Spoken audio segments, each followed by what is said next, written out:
Welcome to Free Thoughts. I'm Aaron Powell. And I'm Trevor Burrus. And joining us today is Stephanie Slade. She's managing editor of Reason Magazine and wrote a cover story for a recent issue on nationalism. Welcome to the show, Stephanie. Thanks so much for having me.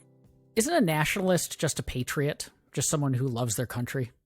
I don't think so. That, of course, is the sort of disagreement that many people in this country and around the world, and especially on the sort of political right, are having right now. What is nationalism? What is a nationalist? Isn't it just patriotism?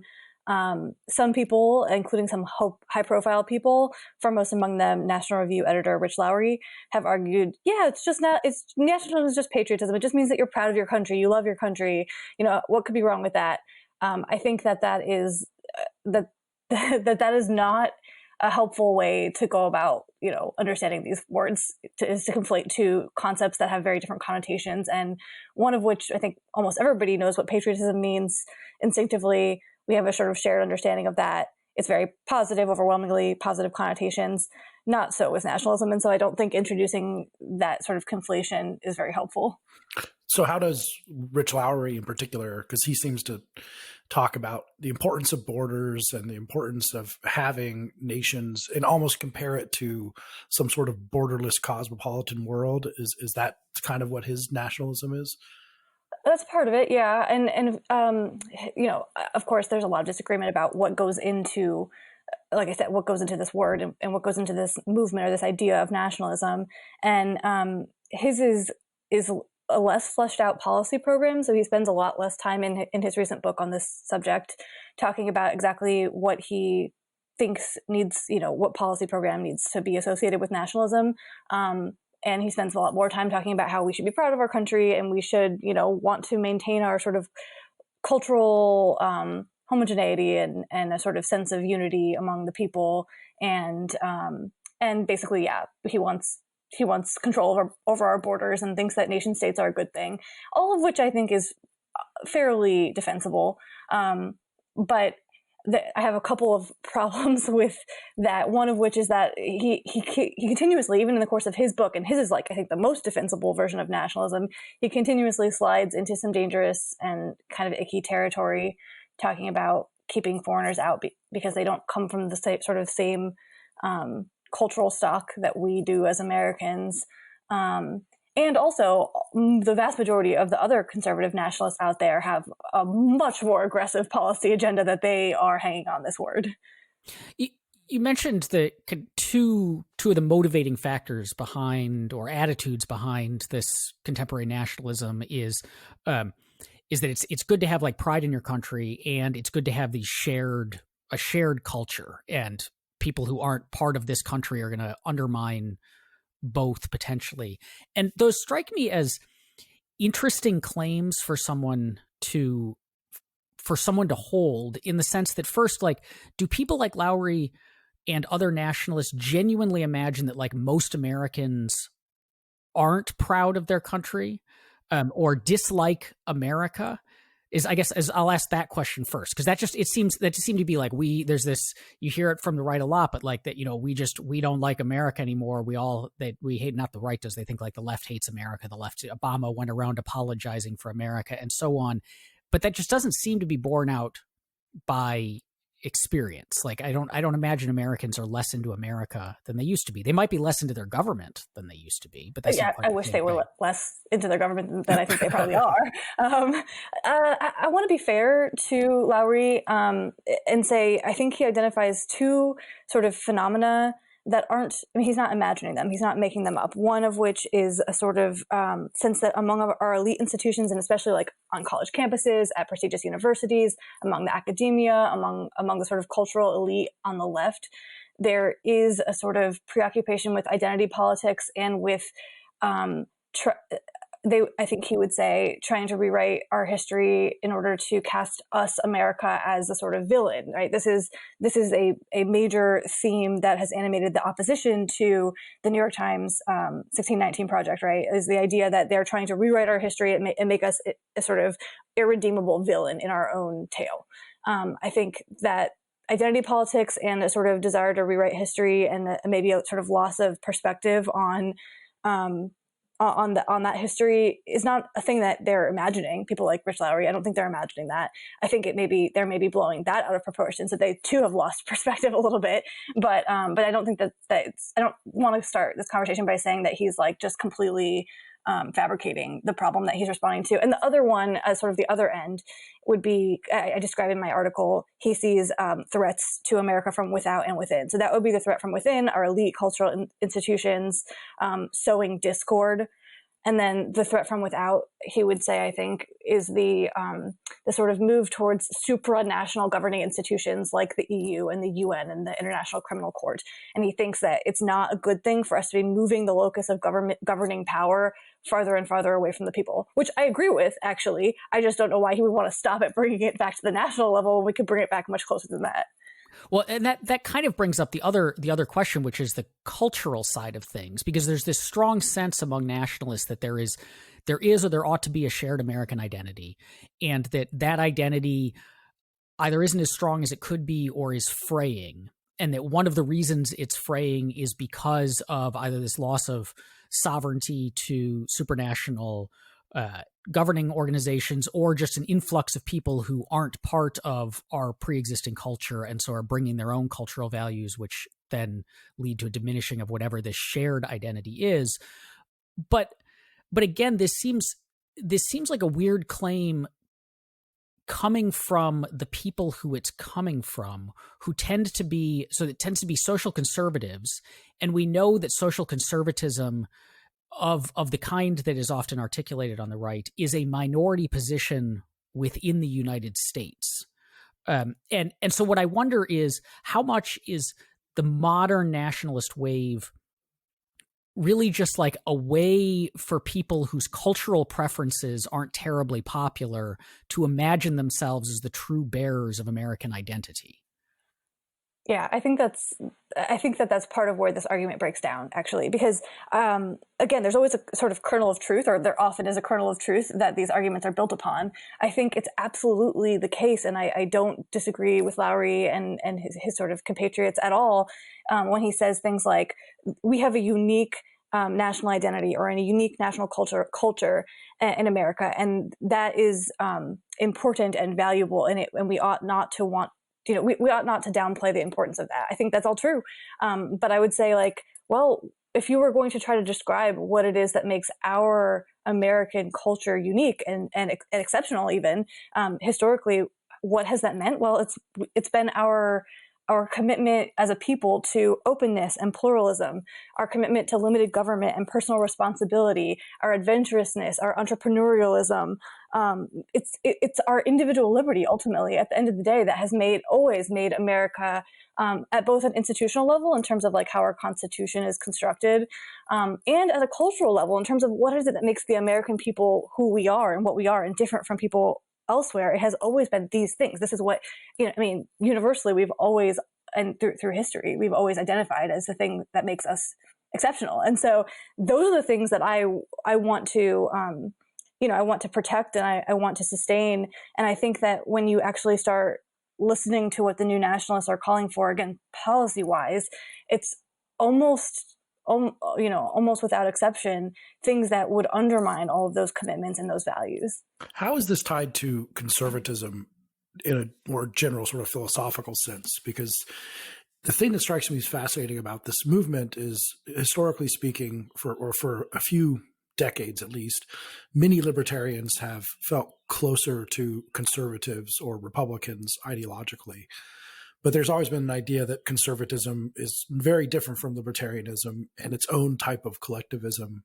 And you kind of see some of this, I call like national greatness conservatism, where some of these people, maybe not Rich Lowry so much, but some of the people that we've been kind of referring to obliquely, are really into policies. First of all, they hate libertarians. They also think libertarianism, yes, and they also think that the world is libertarian or something like that. But that they're really drawing a line between any old alliance that might have existed between libertarians and conservatives, and saying, no, we're a different type of collectivist. Yeah, I think this is a real departure from at least the conservatism that we've seen for the last few decades, if not the last, century or close to it. I quote in my article Hayek's famous essay, Why I'm Not a Conservative, in which he says, what in Europe was called liberalism was here in the United States the common tradition on which the American polity had been built. In other words, conservatives were trying to conserve the thing that in Europe was called liberalism. So even conservatives in America were classical liberals. There's also a great quote from H.G. Wells, in which he basically said the same thing. All Americans are, from the English point of view, liberals of one sort or another.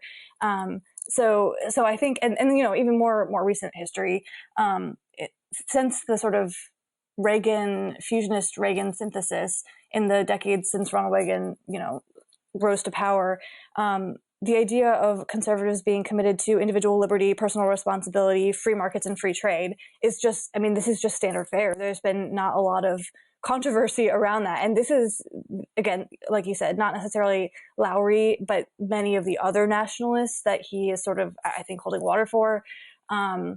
It's an explicit rejection of that. They would say things like, something along the lines of, we tried that classical liberalism thing and it isn't working for us, so it's time to try something else. Yeah, it's news to me on so many things, but so how is this? What sort? So some of these other people, because so Lowry did write a book, but I agree with you that he may not be the biggest problem in terms of policy proposals. But what kind of stuff do we see from some of these other people who are embracing the term nationalism? Yeah, I think the best illustration of that is to look back at last summer's National Conservatism Conference that was held here in DC. I think, Aaron, you and I were probably both there for that, because I think we talked about that once before.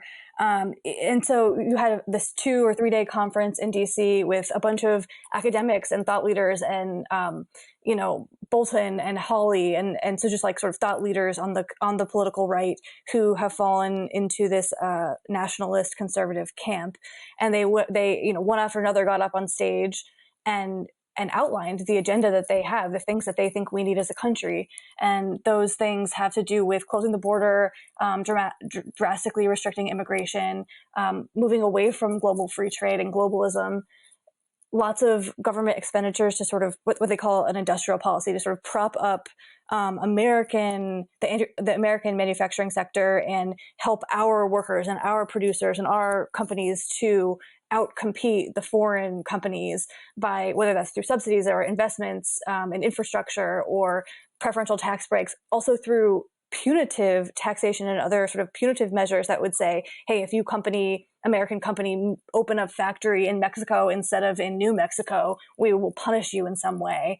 There's a lot of that they're talking about. Tariffs, of course, is the obvious, sort of protectionist, archetypal protectionist measure.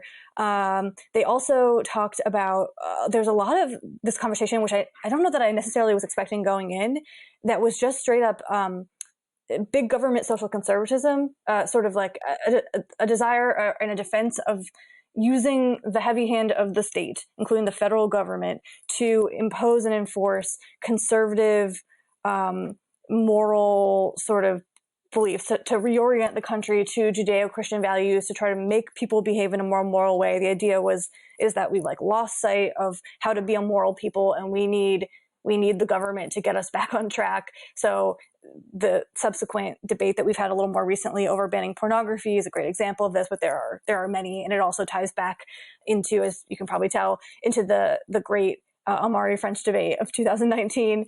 So the question of whether we should use government to try to make people be moral and make different choices, that is really, which I think, I would characterize that quite clearly as a schism along the lines of liberalism and classical liberalism, and whether you have either you're on the side as David French and I am, and probably almost everyone probably listening to this podcast on the liberal side, or you're on the Amari, the sort of J.D. Vance, the Tucker Carlson increasingly side that says we should have a much more robust government, and individual liberty and individual rights are less important and ought to be subsumed to that sort of common good.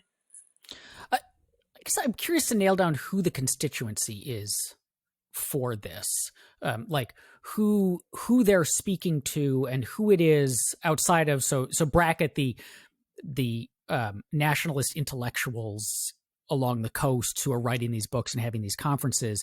They purport to be speaking for real Americans, And who are those? Who are those real Americans? Is it, is it the working class uniformly?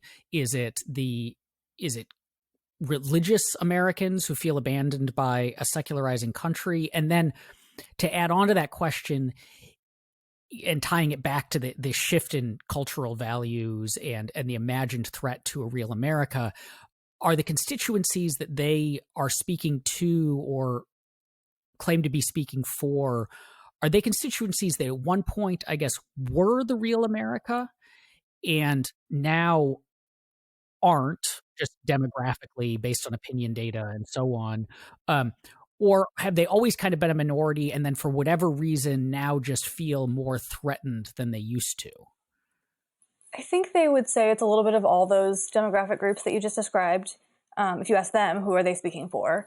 And the way they tend to talk about that category of people is that these are the left behind. These are the people that, as we have rushed into the 21st century and into modernity and into a sort of globally integrated economy and all of that, these are the people who have been left behind. And so the archetype is the person in, I don't know, Scranton or Flint, Michigan, or whatever, somebody who's who they would say 50 years ago you could comfortably support a family on a single income and live a good life and be safe and secure and economically and materially, and also just in terms of health and safety and sort of safe from external threats and all that. And they would say it's increasingly impossible for an average working class American to do that, for anybody to support a family on a single income. That's a talking point you hear a lot from the sort of Orrin Cass is one of the main names who's been pushing this line. So yeah, I think they would say we are representing the people who have been left behind, the working class, the real Americans, not on the two coasts, not in the big cities, but real Americans. I think it's not as coherent and then to step back also, I also think that they are in many ways representing, like you said, the sort of more religious traditionalist types. And I actually, again, to give them credit where I think they're right, before telling them the many ways I think they're wrong, I do think there was a lot of overreach during the Obama years, especially in terms of people in power and the cultural elites and the political elites at that time, who were all on the left, the political left. I think there was a lot of abuse of their power and a lot of overreach in saying, well, we've moved past a time when it was acceptable, for example, to believe that marriage is one man and one woman. And so it's not enough to legalize gay marriage in this country. It's not enough to legalize gay marriage in your state. We have to do it at the national level. And then we have to go further and we have to punish anybody who does not want to provide their services for a gay wedding. And we have to punish any school that won't hire, a Catholic school that doesn't want to hire a man who's married to another man. We have to punish Catholic hospitals that don't do abortions, right? Or gender confirmation therapy or surgery. We have to punish anybody who isn't coming along with the sort of cultural norms that we have decided are, ought to be the baseline. And so I think there is a reaction among people who are like, hey, whoa, like this is absurd. You don't get to tell us how to live. We thought we lived in a country where we had rights too, and where we had a First Amendment, among other things. So I think this is a backlash. This isn't entirely again, they're not making this up. I believe they're reacting to real phenomena. I think that when you argue against somebody else's illiberalism by becoming more illiberal yourself, you are definitely making the problem worse, not better. I guess that's what I would begin by saying. It's also interesting because you talk about the people left behind, the two income thing, and it also sounds a lot like Elizabeth Warren. I mean, you listen to some of these from both sides, and you start thinking that there's not much difference between them anymore, except for what thing they are concerned that collectively we have to do. Yeah, well, I think it's no accident that Fox News' Tucker Carlson has multiple times on his show during his monologues, like basically called upon his conservative viewers to support or to demand that their party adopt a plan like Elizabeth Warren's, quote, economic patriotism plan, her agenda. So yes, there's a total convergence. I think of it in terms of like when the left and the right both sort of lose their minds or move so far out to the fringes and abandon the classical liberal values that have in the past always anchored us as a society. When they abandon those so completely, they move so far in their respective directions to left and right that they end up coming back around and becoming kind of indistinguishable from each other. Setting aside for a moment the particular policy preferences that the nationalists have, and as you pointed out, there's a spectrum, even if on the whole most of them seem to be the kinds of things that would be at least somewhat troubling for libertarians. The underlying attitudes of nationalism, what's the big deal? Like, what's the threat here? I mean, maybe the worst that happens is they do protect American identity, or they do get some more manufacturing jobs. Like, what's the real danger of these nationalist attitudes? Well, I think there's a lot of dangers. Just in terms of sort of the likely empirical results, if they were to get their way and we were to see a sort of Elizabeth Warren style or the conservative nationalist style economic agenda be implemented, I think it would wreak absolute havoc on the American economy, on the global economy. Now, this is an awkward moment for us to be having this conversation. I don't know when this is going to be released, actually, but a couple of weeks, but it will still be coronavirus. Yeah, yes. So we're right now recording this on March 18th. Right, it's coronavirus basically lockdown in DC. Most people are not out and about. The American economy is sort of grinding to a halt in a way that is quite troubling, and is going to have a lot of ripple effects that will be painful for a lot of people. And I don't want to minimize that. I think what we would see, given the sort of economic agenda that these folks are calling for, if we were to, abstract away from coronavirus, even in a totally otherwise healthy economy, you start passing major tariffs, you start raising taxes and, handing out subsidies to favored firms and punishing firms that make business decisions that you in Washington do not like. You get bad outcomes. You break the sort of economy that has been the engine of economic growth and material flourishing for the last 50, 100, 200 years. We talk a lot about this as libertarians. I think it's absolutely true. The miracle of economic growth that we have seen in the modern age, by mostly to the greatest extent possible, getting out of the way and letting the market work, letting prices work, letting the markets work, letting people make investments and sort of chase down their dreams and pursue what they think is in their own interests.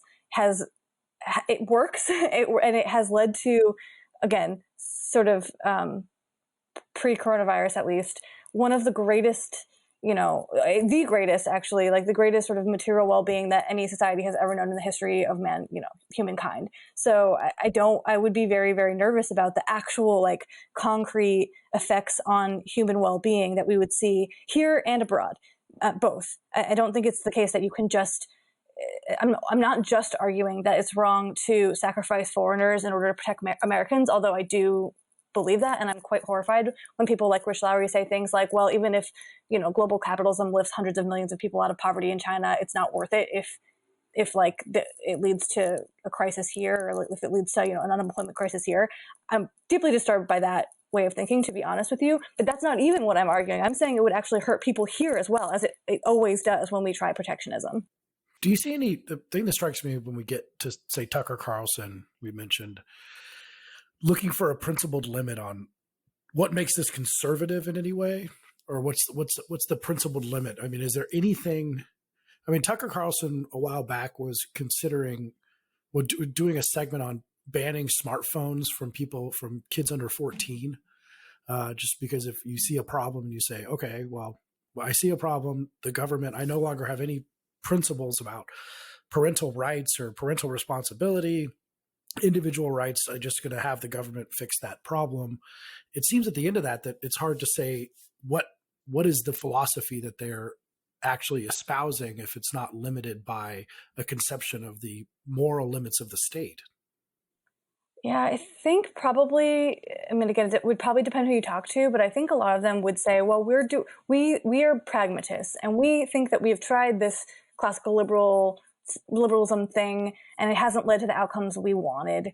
And so we are willing to try other things until we get the outcomes we want. So they would say, it's a sort of the proof of the pudding is in the eating kind of argument. I think that, we'll know that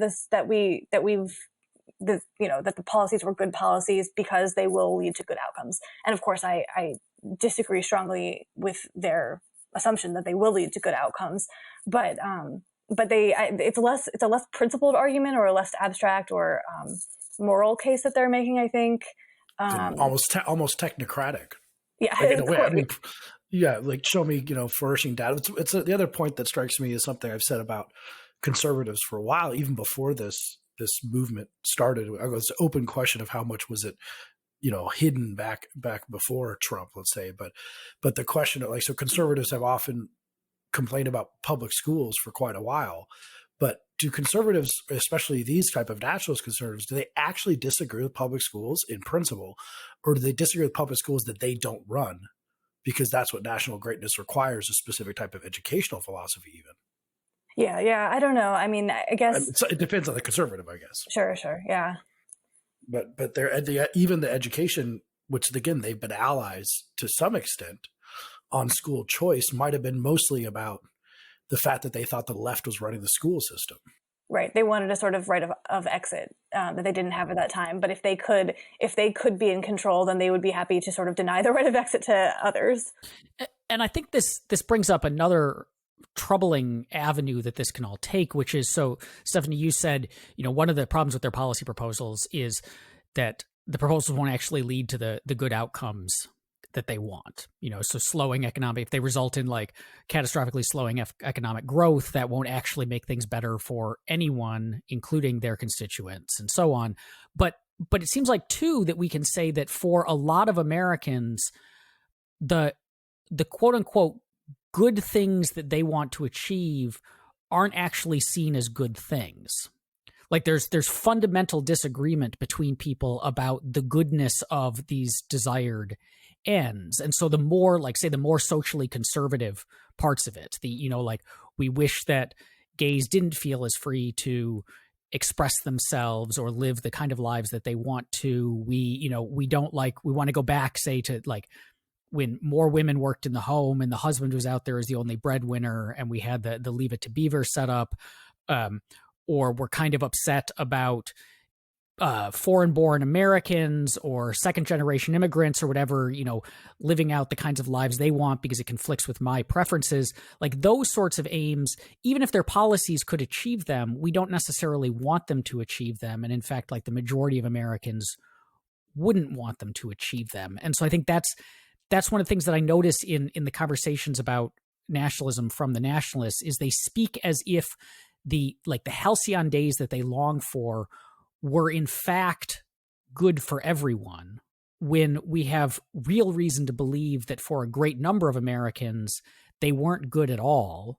And in fact, the very things that the nationalists think made them good made them bad for a great number of Americans. Yeah, I think that's a great point. And I end up going there a lot when I'm discussing, I'm Catholic, I'm sort of Reason Magazine's resident Roman Catholic. When I'm sort of going up against my fellow Catholics who are more in the quasi-integralist camp, the folks like Sohrab who think we need a government that will, again, reorient society toward the common good. My point is, well, toward your conception of the common good, but not everyone shares that conception. And by the way, I mean, not only does like the left and the right not agree, but even among conservative Christians, like Catholics and Protestants don't agree necessarily, right?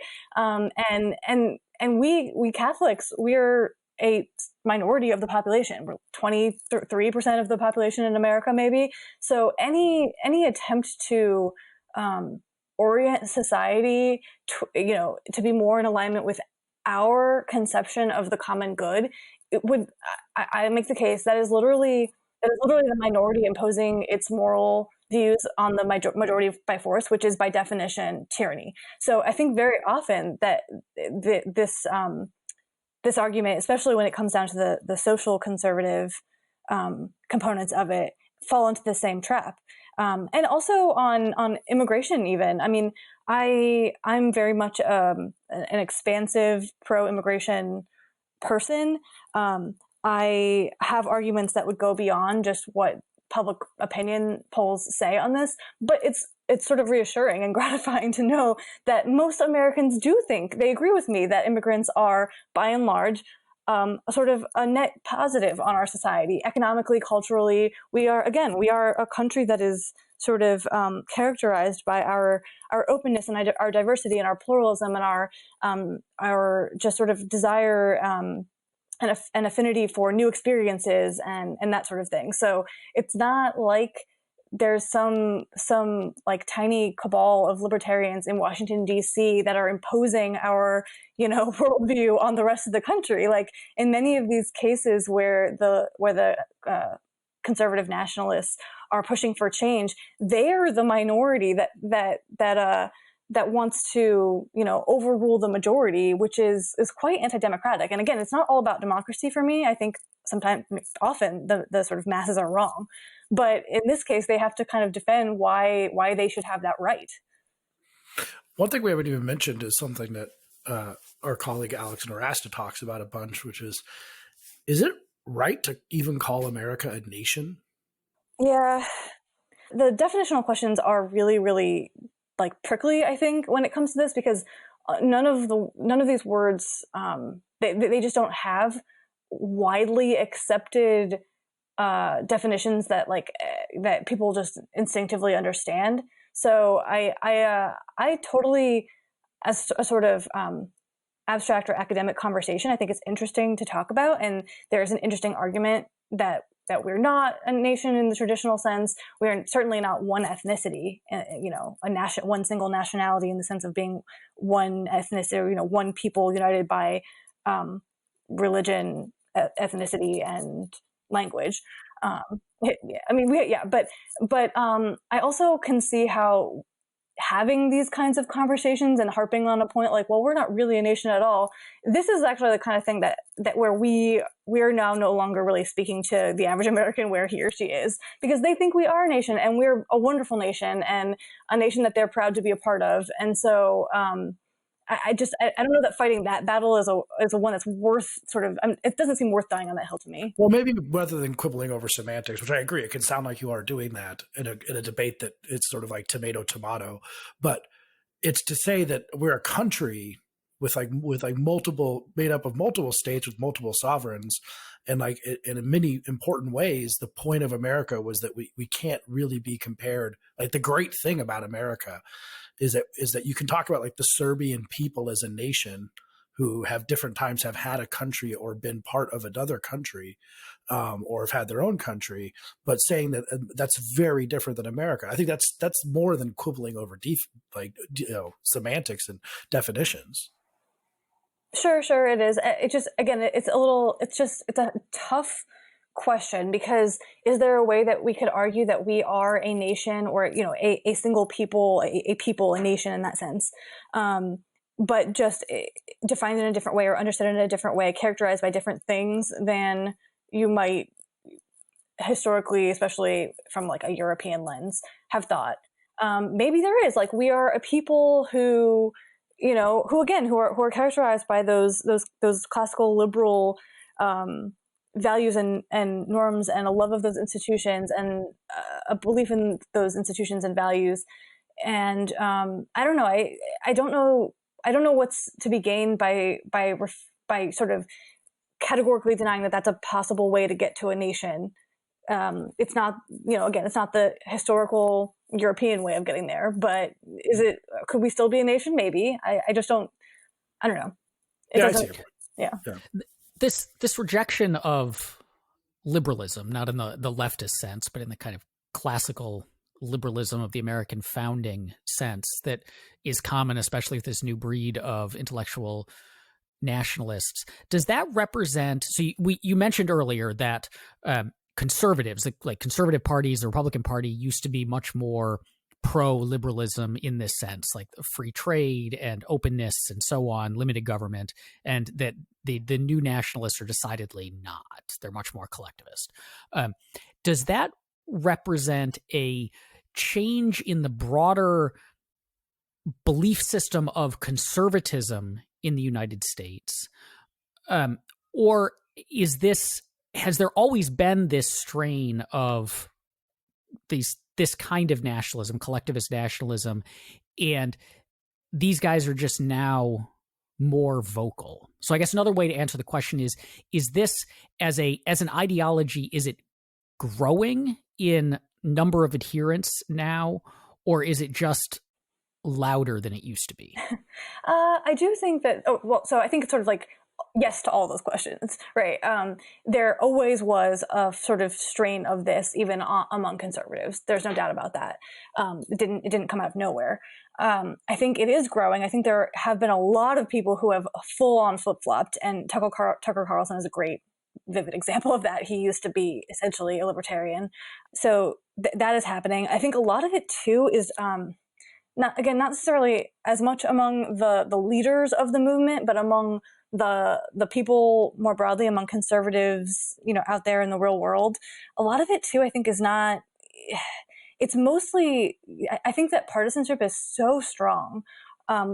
Evidence increasingly over time, we have more and more studies that show that partisan affiliation is one of the strongest sort of identity markers that we have in our society. And so I think a lot of what you have going on here is you have people who are on team Donald Trump, and Donald Trump says these things, and so they're going to twist themselves into whatever knots they have to in order to, find a way to defend the things that he does and says, because he's on their team and he represents people like me and he's looking out for people like me, and loyalty demands that I do that.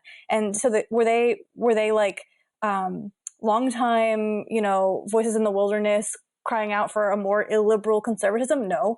Have they changed their minds? Kind of, but mostly I think that they're not particularly wedded to the positions they're holding now either. It's much more about being demonstrating their loyalty to the team, I'm a team player. I can find a way to defend my side and my guy. Well, that raises the question of how much of this represents a possible new realignment going forward with and of course we mentioned the National Conservatism Conference, where that was explicitly the purpose for the sort of Trump movement to continue after Trump with an intellectual backing. And then of course, if this does end up becoming basically the new faiths of the Republican Party, where does that leave libertarians, or even actually just liberals in the true sense of the word?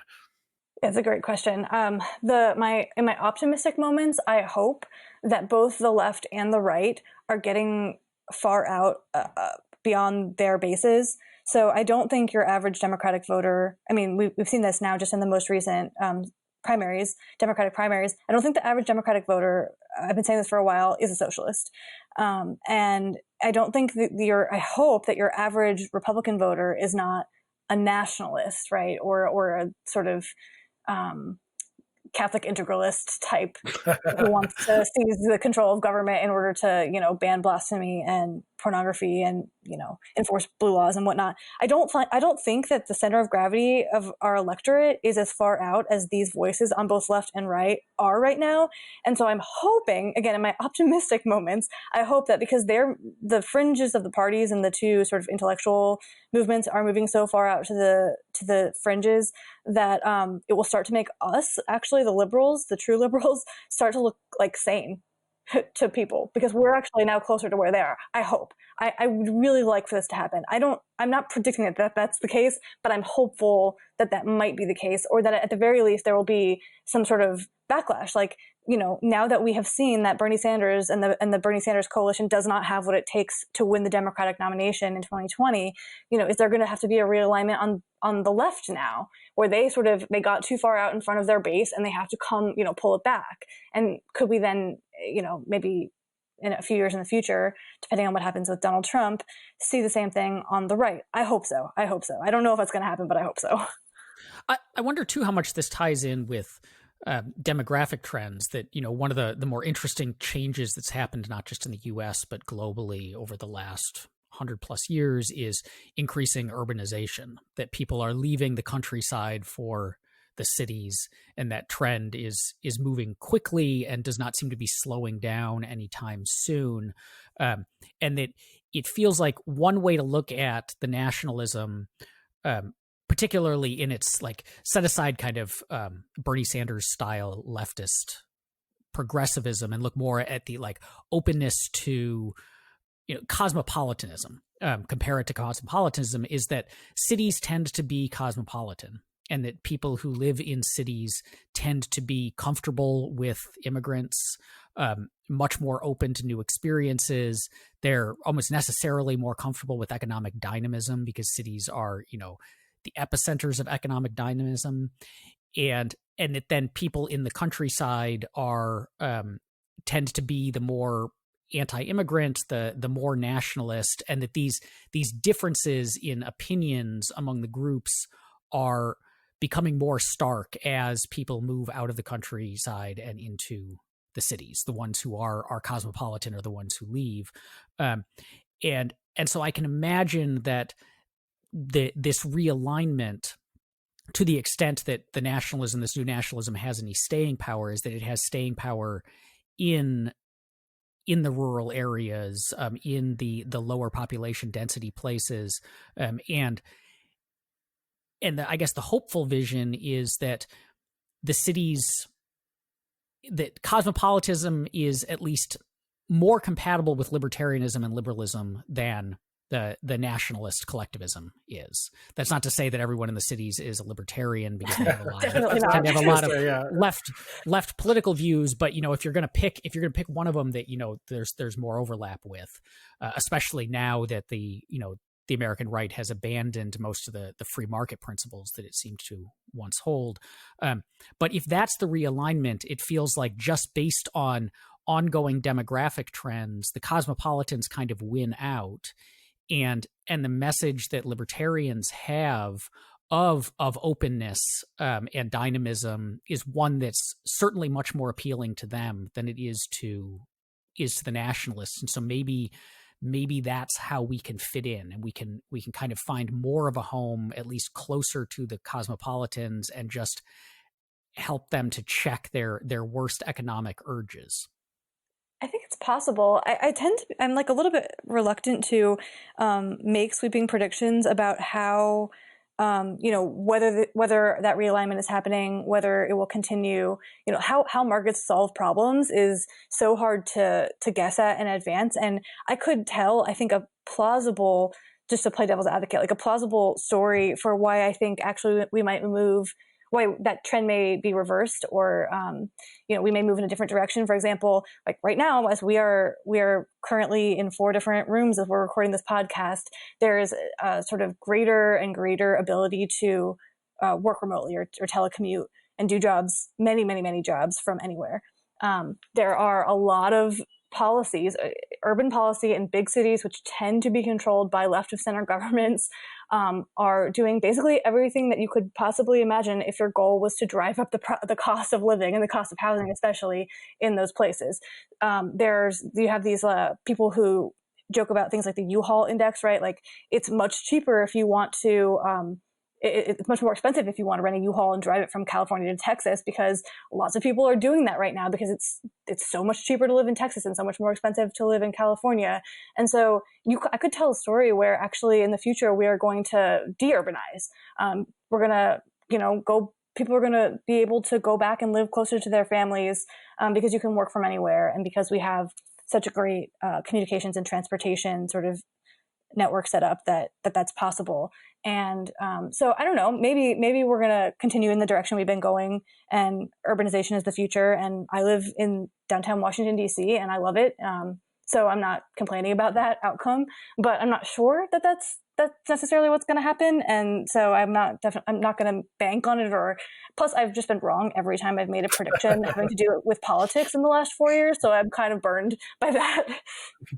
Well, I think I'm more on the pessimistic side too. Eric gave a plausible story, but as we see that these cities seem to breed a type of NIMBYism and its own type of collectivism, both left and right, and then you have the phenomenon of Bernie, but even more AOC and the kind of positions that she represents for urban cosmopolitans, where she might not be as anti-immigrant as Bernie is, but Bernie, many of the policies that Bernie has, he's had to clamp down on his anti-trade, anti-immigrant rhetoric and all the kind of stuff that he would align with people like Orrin Cass to some extent. So again, it leaves us in this weird place of, I've said for a while, I'm not actually sure about the age because AOC may not be old enough to run for president, but in 2024, if it's Josh Hawley versus AOC, who do we vote for? Or if we have, like, where are libertarians in that? I mean, Josh Hawley is terrifyingly presidential and well-spoken in Harvard law, and absolutely terrifying in terms of the policies that he sets forward for national greatness. Right, he's an authoritarian. AOC. Yeah, so where do libertarians in that hypothetical election? And if I'm right about this, we're going to come back 4 years from now. We'll share this again and be like, "Wow, Trevor called our great national nightmare." But yeah, where do we fit into the Hawley versus AOC election? I don't know. So a minute ago, I was talking about how on my optimistic days, I hope that we start to look good to the average voter, and what you just outlined is how I feel on my pessimistic days, which is I don't see. I don't know how we get out of this. I guess, but actually, the only way forward that I can think of, and so the one that I'm personally pursuing, and I'm not saying that I'm going to be successful, but rather than thinking in terms of geographic realignment or anything like that, is I think what we need is to rediscover the importance of a belief in sort of universal human dignity. I think that's what's missing right now on all sides, because you have this sort of toxic political environment, the tribalism of left and right, R&D, red and blue, where the other side isn't just, mistaken or misguided, but they're like evil and deserve to be, literally punched on the street. If not worse, if not something even worse than that. You also have, I think this undergirds the sort of policies on both sides. You have class warfare on the left, and you have an us versus them sort of obsession with purity and keeping out the outsiders, and it's just a very us versus them way of looking at things happening with these nationalists on the right.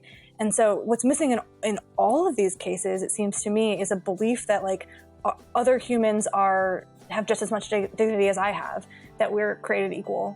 Go back to our founding documents, go back to the early, let me just like plug for Catholicism and Christianity, like go back to the sort of foundational beliefs of Christianity.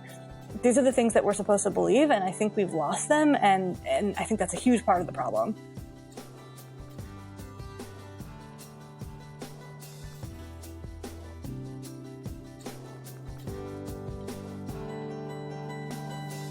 Thank you for listening.